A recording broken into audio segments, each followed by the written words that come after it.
Pinalaya na po ang isa sa mga cameraman ni Ses Drilon na dinukot sa Jolo, Sulu. Kinumpirma sa GMA News ni Sulu Vice Governor Lady Ann Sahidula na pinalaya na nga si Angelo Valderrama, ang assistant cameraman ng ABS-CBN News Team. Makibalita po tayo sa ating saksing si June Veneracion, live mula sa Jolo, Sulu. June.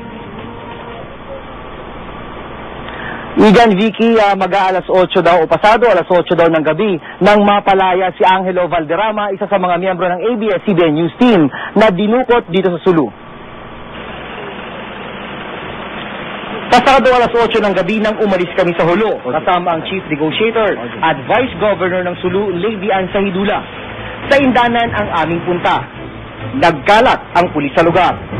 Nandito tayo ngayon sa Barangay Timbangan, bayan ng Indanan dito sa Sulu. At ilang minuto pa lang ang nakakalipas ay dumating na dito yung mga negosyador.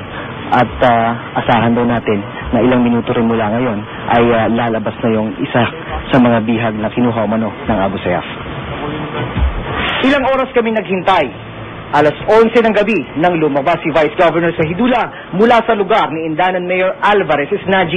Ma'am, bitana lang, bitana lang, ma'am. Akin daw, nagsakonte. Akin daw.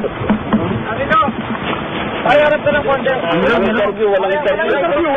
Hindi kami mag-interview, marami ka lang, video lang. Gumawa ka lang, mag-interview. Sinundan namin ang convoy. Pero pagbalik ng Jolo, wala kaming Angelo Valderrama na nakita. Hindi maliwanag kung ano ang nangyari. Pero kinumpirma ni Vice Governor Sahidula na pinalaya na ang ABS-CBN assistant cameraman. Na hindi inaasahan kahit paano napakiusapan na kung sana pwede kahit isa man lang na ilabas. Hawak pa ng mga kidnapper si Ses Drilon, kanyang cameraman at Professor Octavio Dinampo. Tuloy-tuloy daw ang negosasyon para sila naman ang mapalaya.